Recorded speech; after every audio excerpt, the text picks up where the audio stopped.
Tu já entra nas prévias com um desenho do governo que tu quer fazer.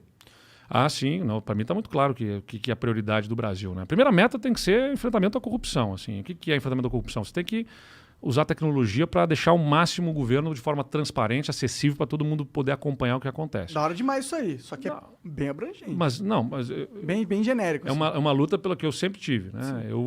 Antes de existir lei de acesso à informação, eu fiz lá como vereador, quando era vereador, com 23 anos de idade, das primeiras leis de transparência do Brasil, que era exigindo que colocasse absolutamente todos os dados, inclusive salários e tudo mais, na internet. Hoje em dia está pelo Brasil todo isso, mas naquele tempo, tinha que comprar briga ferrenha. Tipo, as diárias dos vereadores, eu brigava lá porque eventualmente viajava-se demais na Câmara de Vereadores, tudo mais. Digo, eu defendo e fiz uma campanha, consegui pressionar os vereadores e foi aprovado no parlamento lá, que era todas as diárias serem informadas publicamente e, mais do que isso, qualquer saída para fora do Estado tinha que passar no plenário para discutir publicamente a conveniência do vereador ir a Brasília, ir lá, Essa foi a tua maior vitória política como vereador? Foi uma das principais ali, né? E eu me lembro que ali a gente dizia, né, quando tinha aquele debate, eu me lembro que falava-se sobre os inconvenientes que isso pode trazer.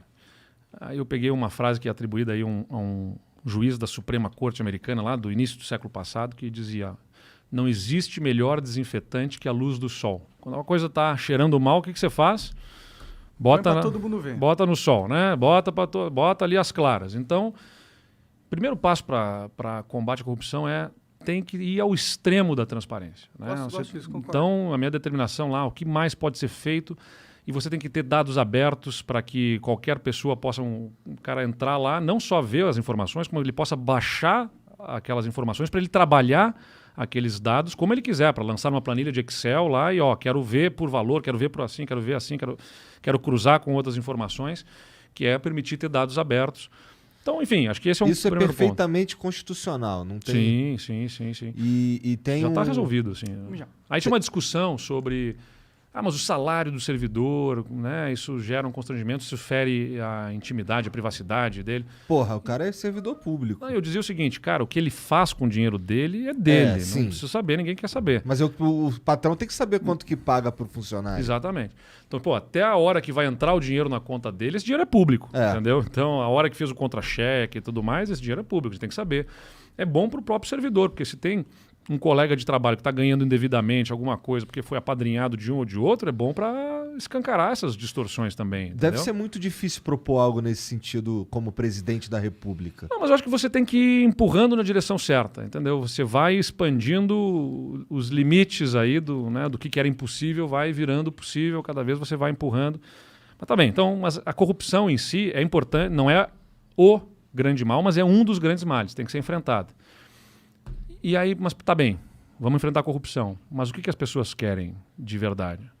Eu digo que estar na política, né, fazer política, no final das contas, querer que as pessoas sejam mais felizes. É isso. Vamos dizer, uma síntese mais simples, quase que simplória, a gente quer que as pessoas sejam mais felizes. O que vai deixar as pessoas mais felizes? Num país que tem uma desigualdade brutal como o Brasil, você tem que combater desigualdade e gerar oportunidade. Teve uma entrevista que eu dei, se não me engano, para Gabriela Prioli, que ela me perguntou: você acha que é mais importante o ponto de partida ou a linha de chegada? Né, eu disse, o ponto de partida é mais importante, mas a gente tem que ter clareza. O que quer dizer o ponto de partida? Você tem que proporcionar meios decentes, dignos ou iguais para as pessoas. Né? Então, você tem que dar uma boa escola, essa criança tem que começar a vida dela com a oportunidade de crescer. Mas não dá para fazer isso num governo só. Não, e é mais do que isso, né? Não tem uma partida, eu dizia, não tem uma partida por começar. Esse jogo já está rolando, já tem gente que ficou para trás. Você faz o quê com essas pessoas? Você não pode esquecer delas.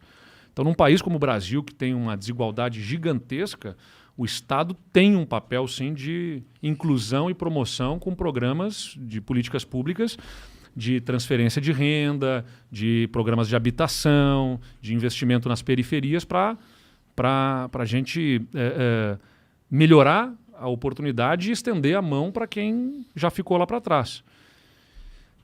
A gente está vivendo um mundo de revolução tecnológica também assim brutal, né? Ou seja, tem uma disrupção, tem uma...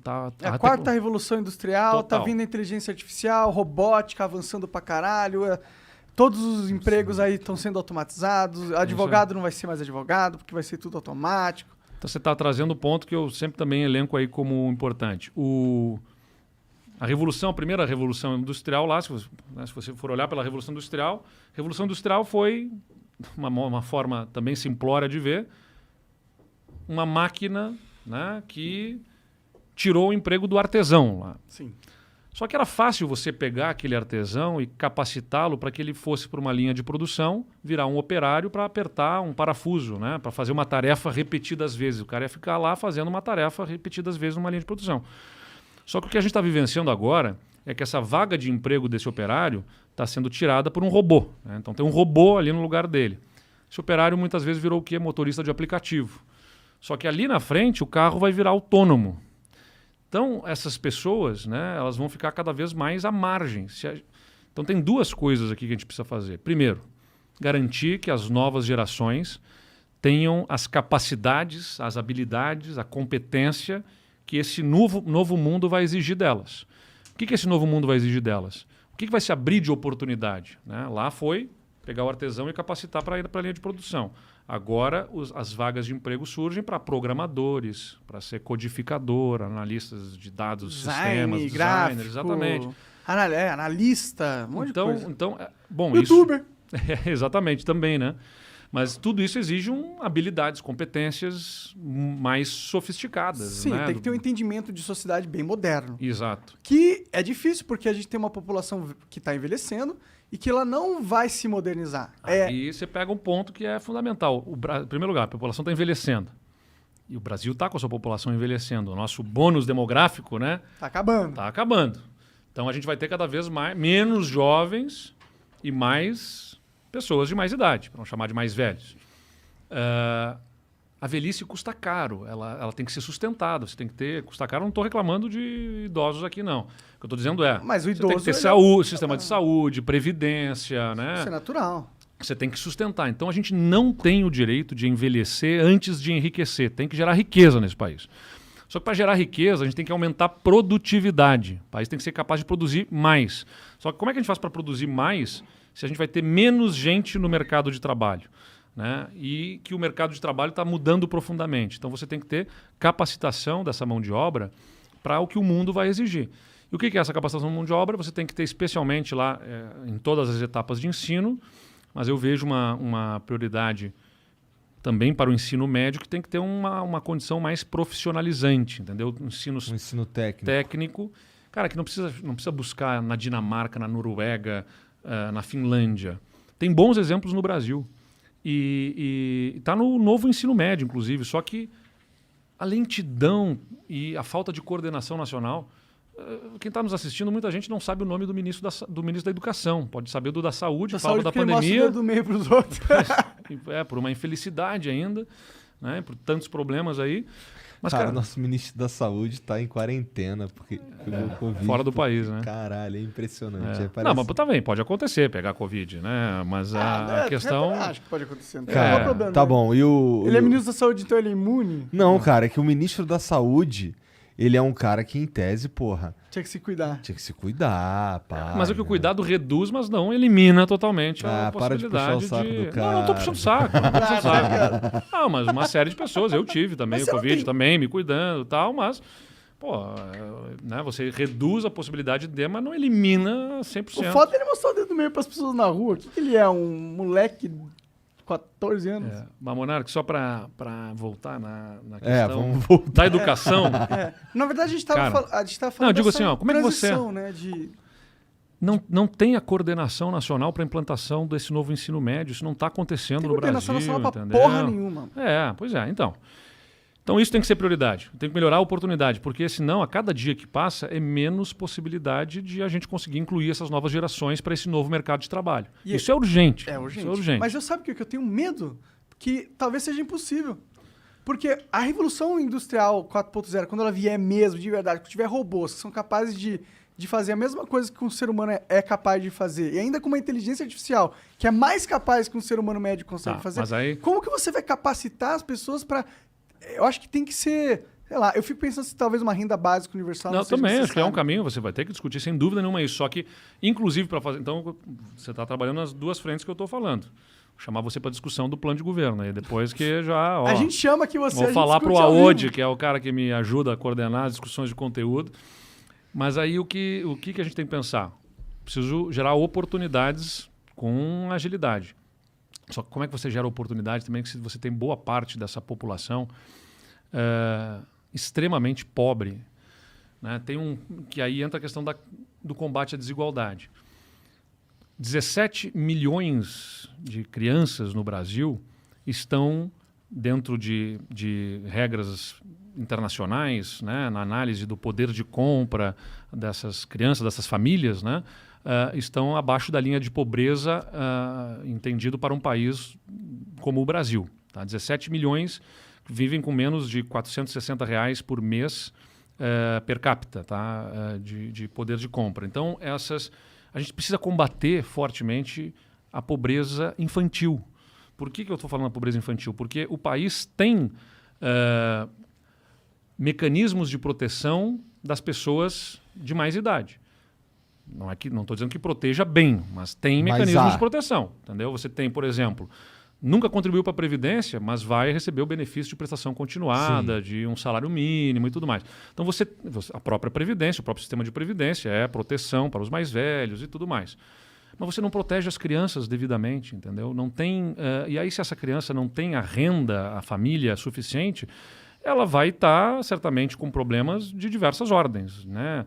De acesso a material escolar, a alimentação que a deixa com desnutrição.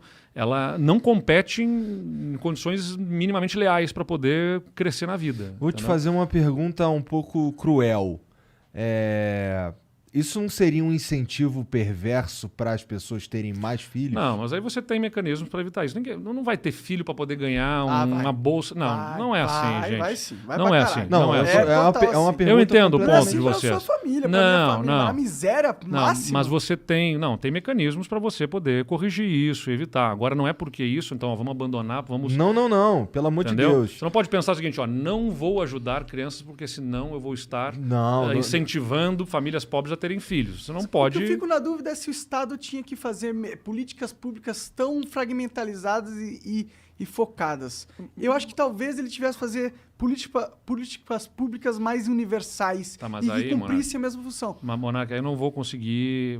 Acho que a focalização, dinheiro, né? exatamente, o que eu falei. Dinheiro, você tem que escolher onde vai o recurso. É Os infinito. robôs Então, onde é que a gente vai? Antes, para depois a gente trazer o. Tem 350 bilhões de reais que o país faz de incentivo fiscal em diversos setores da economia, entendeu? Ou seja, empresas que em determinado, se instalar aqui não paga imposto, se pagar ali não, se tal atividade não paga imposto. É uma escolha de alocação de dinheiro, entendeu? E o Bolsa Família custa 35 bilhões de reais por ano. É um absurdo, devia ser bem mais. Então é isso que eu estou te dizendo. Tinha que ser ao contrário. Então você faz pro Bolsa Família e foda-se as empresas.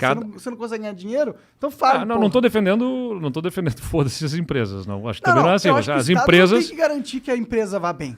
Mas as empresas são importantes para gerar emprego, mas você não pode também usar mecanismos de artificialidade que geram uma dependência exclusiva do governo para poder. Aí tem outras reformas, que é a reforma da tributária, entendeu? Sim, a reforma tributária é imprescindível, super pelo importante, amor de Deus.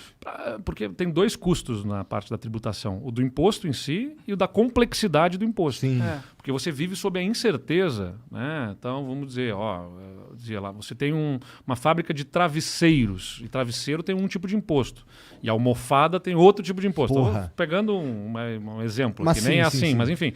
Mas aí você vai lá e paga o imposto como travesseiro. Daqui a um tempo, surge um fiscal para dizer, não, você pagou errado, a gente interpreta que isso aqui não é travesseiro, isso aqui é Eu já ouvi uma história. O cara pega e toma uma multa gigantesca. Então você vive sem sob querer, incerteza. às vezes o cara tentando fazer o correto. Exato. Eu ouvi uma história de uns caras que tava tentando trazer o Crocs. Sabe qual é o Crocs? Que é tipo uma sandália de borracha. Feia pra caralho. Que os caras Se estavam... patrocinar aqui o Não, Flow, vocês feia. Não, de opinião? Não, é feia pra caralho. Mas se você quiser comprar, tá aí, ó. Mas, porra, teve isso é uma história que eu ouvi. Que teve um lance que uma carga de... Tem uma outra água aqui? Tem. Uma carga de Crocs acabou ficando... Eu tomar o vinho do Rio Grande. Bem gostoso esse vinho. Uma carga que ficou presa porque os caras não sabiam como tributar o bagulho. Porque não sabia se era sandália, não sabia se era... Não estava definido Não estava definido. Então, é esse tipo de coisa. É a complexidade do sistema tributário. Por isso que a gente defende, reforma tributária tem que ser prioridade, porque para diminuir a complexidade. Se você vai fazer um imposto de valor agregado com uma alíquota única sobre a produção, sobre o valor agregado na venda, e aí acabou, não vai ficar discutindo para esse item desse jeito, para aquele item daquele jeito e tudo mais. É o que acontece no mundo. Você não está inventando nada demais, não precisa também inventar. É só atualizar o sistema. Só que, claro, a transição é difícil. Então, a grande dificuldade é como é que você coordena para fazer a transição, porque hoje tem determinados locais, determinados tipos de serviços que pagam 3%. E tem determinados tipos de itens que pagam 18%, 25%, 30%. Então, como é que você alinha para conseguir fazer essa transição para que o cara que paga 3 vá pagar mais 10, mas em compensação ele tem que conseguir enxergar que ele está pagando 20 ou 30 em algum outro item que ele vai passar a pagar 10, 12. Tem uma transição completa. 10 no máximo, imposto sobre consumo, nossa senhora. É muito perverso o imposto sobre consumo, porque ele só pega nos mais pobres. Tá. Sobre isso, nos aguardem, que nós vamos apresentar projetos muito interessantes legal, pela frente. Mas a gente... Então, estou falando aqui, você perguntou sobre a agenda, né? Deixa eu resumir assim rapidamente. É que você estava falando do lance das crianças, eu só queria voltar ali rapidinho. Na tua cabeça, como é que é feita essa assistência? Ela é por meio de facilidades públicas? Não, aí eu acho que você tem que ter a transferência de renda e com acompanhamento de assistente social e exigências de contrapartidas que são quais? Estar na escola, entendeu? Você tem que ter a frequência, exatamente. Então você tem tem que fazer esse acompanhamento, porque você quer fazer para empurrar isso na direção certa. Sim. Então é para combater desigualdade. Mas aí você tem que fazer focalizado por isso. Não dá, a gente está distribuindo mal esse recurso público, seja na forma de incentivo, seja na forma de gasto direto de dinheiro. Então, a gente precisa alocar onde realmente o Estado precisa estar presente para ajudar a promover aquelas pessoas socialmente. E isso, com a exigência da educação, e uma educação que forme você vai empurrando na direção correta para ter uma sociedade que não precise mais. Entendeu? Então, esse é um ponto, combate à desigualdade e geração de oportunidades.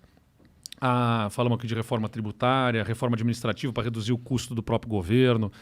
Aí poderia entrar aqui numa fala importante sobre ajuste fiscal, equilíbrio de contas, mas que eu vou sintetizar assim, né?